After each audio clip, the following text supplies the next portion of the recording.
Cine Recap PH. Maligayang pagbabalik sa Cine Recap PH. Warning, spoilers ahead. Ang pelikulang ibabahagi ko ngayon ay patungkol sa dating asasin ng gobyerno na namumuhay na sana ng tahimik ngunit napilitan siyang muling harapin ng marahas ang kanyang nakaraan upang iligtas ang isang batang babae. Ang pelikulang ito ay ang American action thriller film na ipinalabas 2026 na pinamagatang Shelter. Bago tayo magpatuloy, paki-like ang video at mag-subscribe na din sa channel na ito. Maraming salamat. Ang istorya ay nagsimula sa isang malayong isla sa Scotland kung saan mag-isang naninirahan si Michael Mason sa abandonadong parola. Linggo-linggo ang batang babae na si Jessie at ang tiyuhin dinadalhan nito ng supply gamit ang maliit na bangkang pangisda. Isang umaga hindi maganda ang panahon sa isla pero ang magtiyuhin naghatid pa din ng supply para kay Mason. Kinatok ito ng bata para sa mga dala niya pero sinabihan siyang wag nang umakyat ulit roon sa susunod. Madalas sa baba lang naghahatid ang magtiyuhin ngunit nagtataka lang ang bata na palagi silang naroon ng tiyuhin para maghatid pero ni minsan hindi ito bumaba para bumati, hindi sumagot si Mason sa halip pinagsarahan lang ang bata ng pinto at pinaalis. Ngunit pagbalik ng bata lalo nang lumakas ang alon sa dagat, minamadali na si Jessie ng tiyuhin na bumalik sa kanilang bangka subalit tumaob ang sinasakyan nito maging ang bangka ng tiyuhin.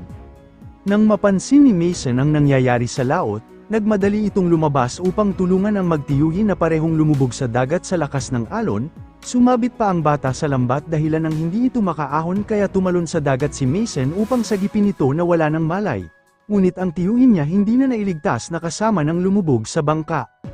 Kalaunan ng magising ang bata hinahanap nito ang tiyuhin, sinabi ni Mason ang katotohanan sa nangyari na halos hindi matanggap ni Jessie dahil ang tiyuhin lang ang mayroon siya matapos siyang maulila sa magulang. Nang maiwan ang bata sa loob naghanap ito ng magagamit na sandata kung sakaling may mangyari at itinago sa ilalim ng unan, sa kalagitnaan ng gabi nagising si Mason nang mapansin na nananaginip si Jessie ngunit pinagtangkaan siya gamit ang kutsilyo, pero mali ang paghawak niya sa patalim kaya tinuruan niya ang bata kung paano ito gamitin ng tama at sinuri ang pilay. Inalagaan ni Mason ang bata pansamantala sa kanyang tirahan habang hindi pa ito nakakalakad ng maayos. Ang tiyuhin ni Jessie at si Mason ay dating magkasama noon sa serbisyo sa Royal Marines, nang mawala ito ilang taon na ang nakakaraan ang kaibigan ang laging nagdadala ng mga supply sa kanya sa isla. Nang suriin ulit ni Mason ang sugat ng bata lalo na itong lumalala, nagdesisyon na siyang umalis na muna sa isla para pumunta sa kalapit na bayan. Bumili ito ng mga kailangang gamot para sa sugat ng bata upang hindi na lumala ngunit nakunan ito ng kamera. Sa MI6 headquarters gumagamit ang ahensya ng Advanced Surveillance Network na tinatawag na THEA. Nakita siya ng ahensya na nagsasagawa ng isang lihim na operasyon na humuhuli ng mga terorista. Nakumpirma siya ng MI6 superior bilang high-value terrorist at agad nagpadala ng assault team. Nakauwi na din si Mason na may baniling damit para sa bata na nagustuhan nito. Kinagabihan, habang kumakain sila ng hapunan may napansin si Mason na paparating sa may baybayin, kaagad itong naghanda at pinagtago si Jessie sa loob ng banyo. Dumaong na ang assault team sa baybayin na nakita ni Mason, pero may mga nakahanda siya kung saan may pinutol itong lubid at gamulong na bato patungo sa kanila. Binuksan niya din ang ilaw upang bulagin ang gamit ng mga ito na night vision saka nagtago. Nagsimulang sumugod ang assault team paakyat sa burol, nang maghiwa-hiwalay doon na isa-isang tinapos ni Mason ang grupo ngunit napasok ang bahay niya. Umatake ang alagang aso subalit napatay ito at nakuha ang bata na nagtatago sa loob ng banyo. Sa labas matapos mapabagsak ni Mason ang iba pa nakita nito ang pagdukot sa bata, agad niyang iniligtas si Jessie at sandaling pinaghintay pero patay na nang makita ang alaga na kasakasama nito. Tumawag din si Mason para humingi ng tulong at agarang umalis sa isla. Sa MI6 headquarters, wala nang makontakt ang command sa Alpha Team na ipinadala, nabigla ang mga ito sa nangyari na tila hindi basta-bastang terorista ang target nila matapos mapatay ang lahat, at agad nag-activate si Roberta ng isang asset na tinatawag na workman upang hanapin ang target. Samantala si Mason nakarating na sa Karatig Bayan, mayroon itong tama na ipinag-alala ng bata, ngunit kailangan muna nilang maghanap ng ligtas na matutuluyan. May nakita siya roong isang sasakyan na pwede nilang magamit.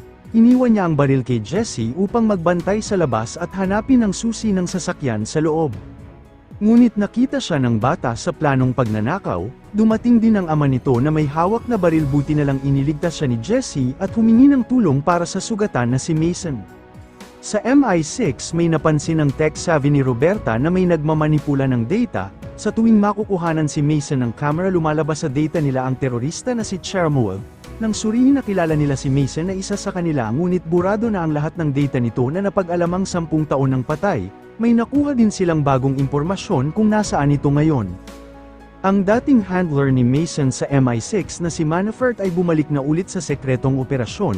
Nang malaman niyang buhay pa ito, inintercept niya ang asset na ipinadala na si Workman upang sa kanya lang sumunod dahil kabilang ito sa lihim na operasyon at inutos ang pagpatay kay Mason at sa bata upang pagtakpan ang kanyang mga kasalanan noon. Matapos din gamutin ang sugat ni Mason, aalis na sana ito. Subalit nalaman niyang tumawag pala ang bata ng pulisya para magsumbong. Mabilis na dumating ang mga pulis sa lugar kaya pinagtago niya si Jesse. Pinigilan naman ng MI6 na umatake ang ipinadalang asset, ngunit nang balak tumakas ng mag-ama may nagpaputok na kagagawa ng Workman. Maging ang mga pulis walang ligtas na ikinagulat ng agent kung saan ang gagaling. Isa-isang pinigilan ni Mason ang mga pulis na nagtangkang huliin siya, at nagnakaw ng sasakyan ng pulisya para tumakas habang hindi na makontak ng MI6 ang Workman. Tumakas na si Mason palayo pero hinabol siya ng assassin na balak itong pigilan.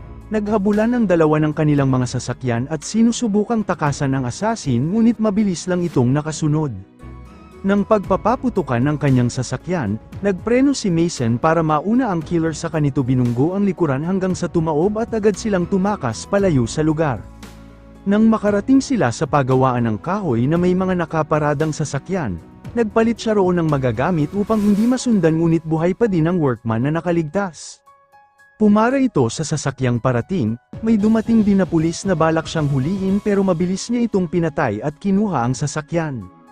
Samantala, si Roberta tinawagan ang boss na si Manafort upang alamin ang pagkatao ni Mason.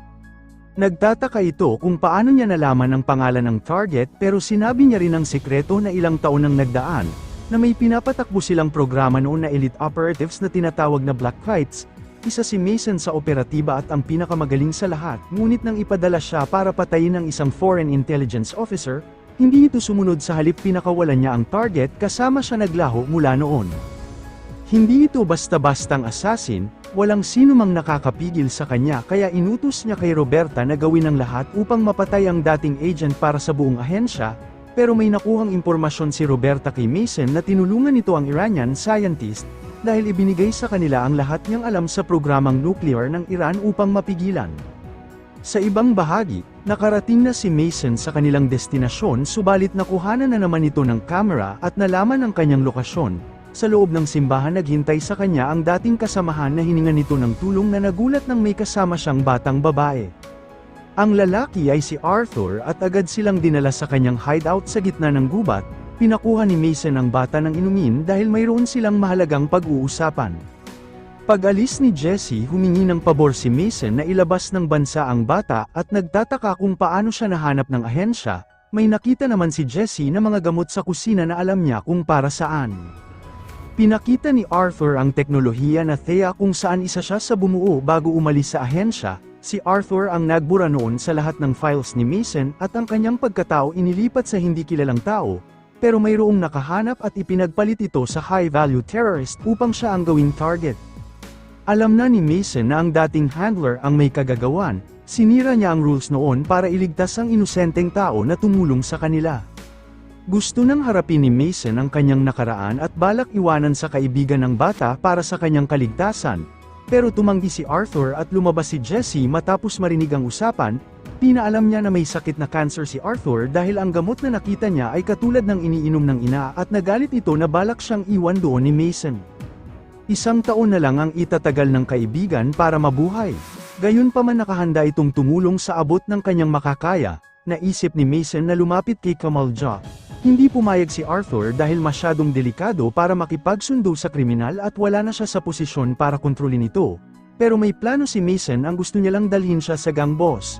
Agad naghanda ang mga ito para umalis. Masama pa din ang loob ni Jesse na balak siyang iwanan doon ni Mason. Ngunit bago pa sila makaalis may napansin si Mason na paparating, natunugan niya ang pagdating ng ipinadalang assassin at pinigilan sa tangka sa kanilang buhay, nakaharap niya ito sa intense na labanan habang pinapanood sila ng bata. Nagpatayan ng dalawa na muntikan na si Mason buti na lang nakakuha ng baril ang bata, sinubukan itong agawin ng assassin pero may nakuha si Mason upang pigilan siya at agarang tumakas palayo sa lugar na hindi na nahabol ng assassin. Kalaunan nakarating na sila ng London, sinadya niyang magpakita sa camera para sa kanyang mga plano at sapilitang pinasok ang club na pagmamay-ari ni Kamal. Dahil dito nakita siya ni Manafort at nalaman ang kanyang kinaroroonan, nadiskubre naman ng MI6 na minamanipula ni Manafort ang Thea sa kanyang pangsariling hangarin. Nakapasok na din sa loob ng club si Mason at nakaharap si Kamal, nakipagsundo siya sa gang boss na ilabas ng bansa ang bata dahil mayroon itong mga koneksyon ngunit ayaw itong pumayag sa pagkakaalam na hindi na konektado si Mason sa kanyang ahensya. Ang alam din ng kriminal wala na si Manafort na kinakatakutan nito. Sinabi ni Mason ang totoo na mas delikado ito ngayon para sa kanilang dalawa. Nang ayaw pa din siyang paniwalaan sinadya niyang magpakita sa camera na ang ibig sabihin lahat ng operatiba ng MI6 sa malapit ay patungo na ngayon sa kanila. Siya lang ang tanging pag-asa nito kapalit ang kaligtasan ng bata na may bagong katauhan. Dahil dito napilitan na si Kamal na makipagsundo kay Mason. Gusto naman siyang isama ng bata sa pagtakas pero tumanggi ito dahil hindi niya pwedeng sirain ang kasunduan at hindi na rin siya pwedeng mamuhay ng normal. Patungo na rin ngayon ang assault team na ipinadala ni Manafort sa lugar. Ibinigay naman kay Mason ang bangkang sasakyan na darating sa loob ng 3 minuto sa daungan. Paglabas nila nakaharap niya roon ang mga tao ni Manafort at isa-isang pinabagsak, ngunit masyadong marami ang mga ito dahilan ng nadukot ang bata ng isa sa mga kalaban. Buti na lang nakasubaybay si Arthur at agad hinanap kung saan ito dinala, nang makita sumunod si Mason at iniligtas ang bata na nasa loob ng isang van. Pagkatapos agad siyang tumakas kasama ng bata bago pa dumating ang workman upang magtungo sa daungan, tamang-tama din ang pagdating ng bangka subalit ayaw sumama ng bata hanggat hindi siya kasama. Nang masundan sila sa pilitan ng isinakay ni Mason si Jesse upang makatakas at hinarap ang assassin, matinding naglaban ang dalawa gamit ang kani-kanilang mga lakas na parehong bihasa bilang iisa lang ang kanilang pinanggalingan, pero sa huli napatay ni Mason ang workman. Kalaunan, sa bahay ni Manafort nagpakita si Mason upang harapin ito ng personal. Walang ibang iniisip ang dating boss kundi ang pagsira ni Mason sa ginawa niyang batas at sinubukan siyang hikayating magtrabaho ulit sa kanya, pero tumanggi ito at pinatay ang dating boss. 3 buwan ang lumipas, nasa Spain na si Jesse na naninirahan bilang normal, nakasubaybay pa din sa kanya ang MI6 upang mahanap si Mason na nawawalan na ng pag-asa. Nagparamdam ulit ito na binabantayan din pala ang bata sa malayo pero hindi na siya nagpakita pa. Dito na nagtatapos ang ating kwento, sana nagustuhan nyo, i-like ang video at mag-subscribe na din sa channel na ito. Maraming salamat sa panunood, hanggang sa muli, paalam!